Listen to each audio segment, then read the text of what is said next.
Alors, il y a quelques bouleversements sur le marché immobilier, notamment un ensemble d'éléments conjoncturels qui influent avec force. Et dans ce contexte, les planètes sont-elles alignées ou pas? En tout cas, on va parler de ce mois de juin 2022, un mois très particulier.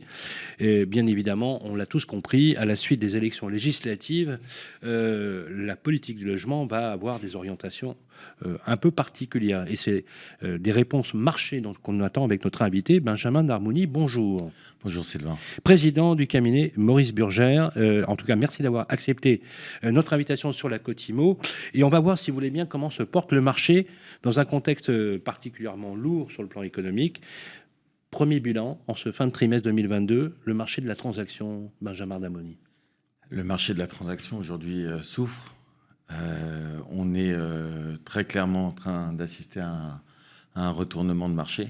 Ah, quand même. Ah oui, oui. Ah, oui. Là, maintenant, c'est.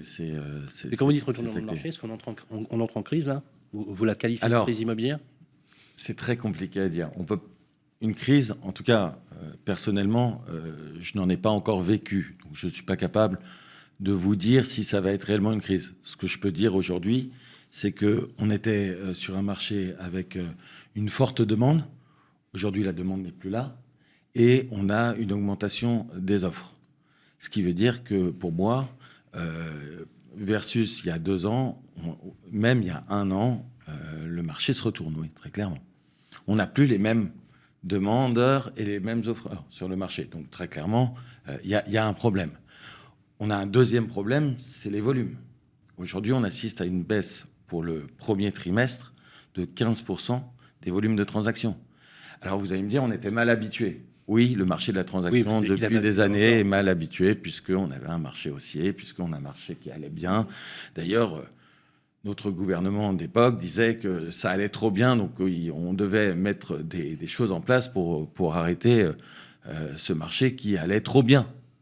Et donc aujourd'hui, ils vont être contents, puisque le marché aujourd'hui dévisse. Alors au niveau des prix, à Paris, ça ne se ressent pas forcément, puisque l'activité résiste bien. Mais première et deuxième couronne, on assiste à des baisses de volume d'un côté de 19%, de l'autre côté de 10%. Pourquoi Paris ne dévisse moins que les autres? C'est la diversité des produits. Il faut bien comprendre qu'à Paris, ça part du studio jusqu'à la maison, jusqu'à l'immeuble, jusqu'à des grands, des petits appartements. Donc très clairement, aujourd'hui, on sait très bien qu'une crise, avant que ça touche tous les... C'est pas palpable sur les prix. Par contre, ce qu'on constate quand même, c'est un ralentissement de l'augmentation. Ça, vous confirmez? Clairement. Enfin, là, aujourd'hui, on est... Non, mais j'ose même le dire, on est sur une baisse. Nous, sur les produits...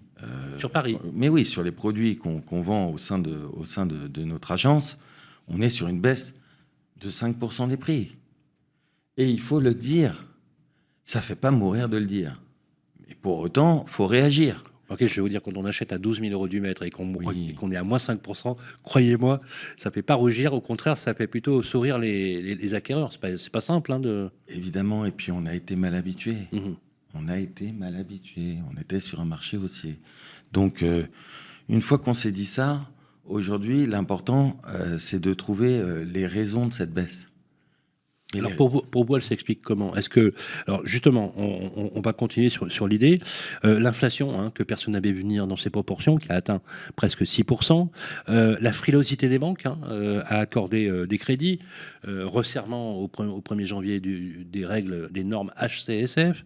Est-ce qu'il n'y a pas un effet un peu collatéral, ricochet, sur le stop des ventes, c'est-à-dire sur un ralentissement des ventes? Et enfin, effectivement, on voit bien que les banques aujourd'hui, il n'y a plus de débat.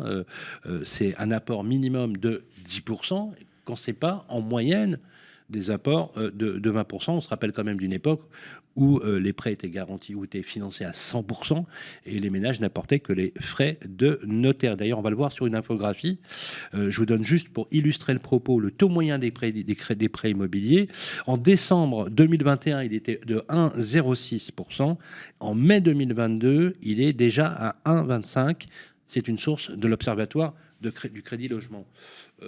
Ça fait un peu peur quand même quand on voit ce qui se passe. On a l'impression qu'il y a une courbe qui est plutôt descendante qu'ascendante.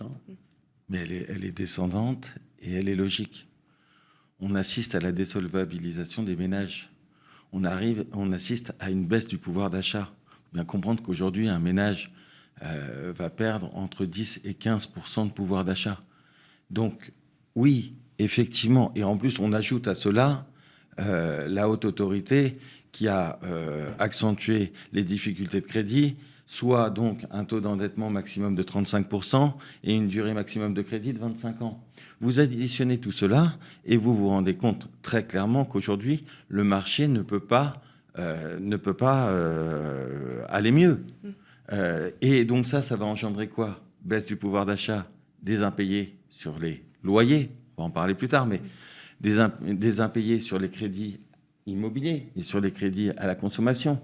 Aujourd'hui, il y a de grosses alertes qui sont faites auprès des banques pour les selon vous, prévenir. on va vers une escalade.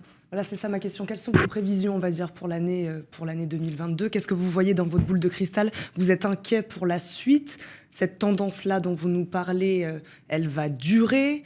Vous attendez à ce qu'elle s'arrête à un moment? Là, l'inflation continue en effet d'évoluer, mais voilà, qu'est-ce que vous voyez? Clairement, aujourd'hui, je ne vois pas ce que le gouvernement, le nouveau gouvernement ou le nouveau gouvernement va pouvoir mettre en place pour que les choses s'arrêtent. Ils ont injecté énormément d'argent pendant la pandémie. On sait tous que quand on injecte de l'argent dans l'économie, on crée de l'inflation. Mais on n'a rien fait pour la contrôler, cette inflation. Donc aujourd'hui, on est dans une situation où, eh bien, très clairement, on ne sait pas comment la situation va s'arranger. Et pire, regardons le marché du neuf. Alors ça concerne moins Paris, plus petite couronne et grande couronne, mais le marché du neuf. On a des matériaux qui coûtent plus cher. On a une guerre avec l'Ukraine qui augmente, donc bien sûr l'inflation, mais aussi le prix des matériaux. Et on a des constructeurs de maisons individuelles qui ont vendu leurs maisons à prix fixe. Comment vont-ils rentabiliser leurs entreprises? C'est un sujet. Et donc, on entend déjà parler des promoteurs du fait qu'ils arrêtent certaines promotions qui ne sont plus rentables. Mais je ne vois pas dans quelle mesure tout cela peut arranger les choses. À mon sens, j'ose le dire, ça ne peut que les empirer. Alors, tous les profils sont concernés par la hausse des taux qui a quand même considérablement impacté les dossiers. Alors, ce qu'on appelle les mauvais dossiers, je ne suis pas trop fan de ce terme, les dossiers, c'est ceux qui affichent un fort taux d'endettement, bien évidemment, mais maintenant, le taux d'endettement, aujourd'hui, il est clairement très, très limité, à 35%. Les revenus faibles, qui ont été, vous l'avez dit, désolvabilisés, et aussi les emplois en manque de stabilité ou mal appréciés par les banques, notamment travailleurs non salariés, contrats à durée indéterminée, les intermittents du spectacle. Dieu sait que dans d'autres professions, c'est aussi un sujet, la nature contractuelle de la relation à l'emploi pour obtenir des crédits. Mais sur des dossiers, on va dire, un peu complexes, ça peut monter jusqu'à 1,7% qu'on n'avait jamais vu. Est-ce que, aujourd'hui, cette désolvabilisation d'une partie, vous l'avez évoqué, va entraîner ou pas une décote des biens? Je dis bien une décote des biens. Alors, oublions Paris, qui est pas un marché tout à fait rationnel, bien qu'on peut parler du marché francilien, mais est-ce que globalement, vous le craignez? Parce que par le passé, c'est assez étrange, on a vécu des moments similaires. Alors, juste un petit mot. Moi, j'aime pas parler de mauvais dossiers. Comme vous, je trouve qu'un dossier est un dossier, et quand il est accepté par une banque, ça veut dire qu'on y croit. Déjà, c'est la première chose. La deuxième chose, vous évoquiez tout à l'heure les taux, en disant que c'est passé à 1,25. Je vous informe déjà, je vous donne une nouvelle, on est déjà à 1,50. Donc si vous trouvez des taux à 1,25, je suis personnellement preneur. Ensuite, c'est dire que voilà, on est sur des taux qui vont forcément augmenter. On parle d'inflation en septembre de 8%. Donc très clairement, les taux vont forcément augmenter. Et donc sur le fait que effectivement, comment va réagir le marché? Mais le marché, il est clair, moins vous avez de demandes, plus les prix vont baisser. Parce que il va y avoir un afflux de biens sur le marché. Donc les prix vont baisser. Voilà la situation. Alors sur le DPE, Alors, la notion, le DPE dont on a parlé, puisqu'on l'a évoqué notamment cette semaine dans nos journaux, le DPE c'est un vrai sujet. Est-ce que le DPE aujourd'hui, avec le fait qu'il soit opposable, va devenir l'un des éléments, la variable d'ajustement du prix et de la négociation? Je m'explique. Les DPE qui seront favorables avec des étiquettes, par exemple D ou E, seront beaucoup plus bankable que les lettres F et G dans les mois, les années qui viennent, puisqu'on le sait, certains produits ne pourront plus être mis en location, les propriétaires ne feront plus leurs travaux parce qu'ils ne veulent pas les faire, bref, ils vont le mettre en vente, parce que ça, on a le droit encore de le faire. Ils n'auront pas le droit de le louer, ils pourront quand même le vendre. Est-ce qu'ils vont le vendre avec une décote? évidemment, on a tous les ingrédients, très clairement, pour qu'on soit... j'utilise pas le terme crise, mais pour qu'on soit dedans. On prend le problème des DPE. Aujourd'hui, les DPE, ça va toucher, donc évidemment, les ménages qui veulent acquérir, mais aussi les investisseurs. En fait, on a l'impression que cette situation va toucher tous les professionnels de l'immobilier. Le DPE, c'est une catastrophe. Aujourd'hui, très clairement, on évoque à Paris la rénovation d'un 35 mètres carrés pour 30 000 euros si on veut réussir à atteindre péniblement une lettre E, isolation par l'intérieur, supprimer le gaz pour mettre de l'électricité, changer les fenêtres, sachant que je rappellerai qu'avec les architectes des bâtiments de France, quand vous êtes sur rue, eh bien vous êtes obligé de changer les fenêtres en bois. Donc tout cela coûte extrêmement cher. Donc c'est des investissements extrêmement importants. Et ça amène les clients à quoi? À les rendre obligés de devoir vendre leurs biens. Parce qu'ils ne peuvent plus l'entretenir. Ils ne peuvent plus le rénover. Et donc, un ingrédient de plus. Voilà notre inquiétude. Voilà pourquoi aujourd'hui les professionnels de l'immobilier s'interrogent sur leur marché et s'interrogent sur les risques.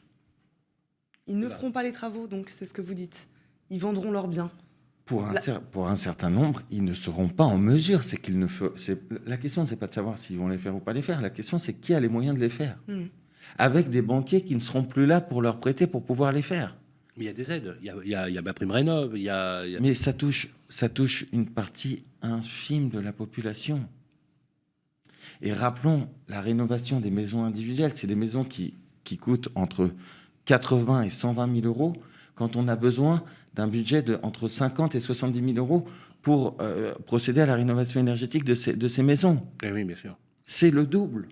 Donc quel impact ces travaux de rénovation énergétique peuvent avoir sur le marché selon vous? On va terminer là-dessus. L'impact, c'est encore une fois une augmentation de l'offre des produits sur le marché. Et donc par définition, si l'offre est plus importante, les prix vont naturellement baisser. Puisque plus vous avez le choix quand vous êtes acquéreur. Donc on accentue la tendance dont vous parliez tout à l'heure. On accentue la tendance baissière. Merci beaucoup d'avoir répondu à nos questions aujourd'hui, Benjamin Darmouni. Je rappelle, vous êtes président du cabinet Maurice Burgère. Merci beaucoup de nous avoir accompagnés. Merci Sylvain. Merci Eva. Et on se retrouve pour la prochaine séquence. Exactement.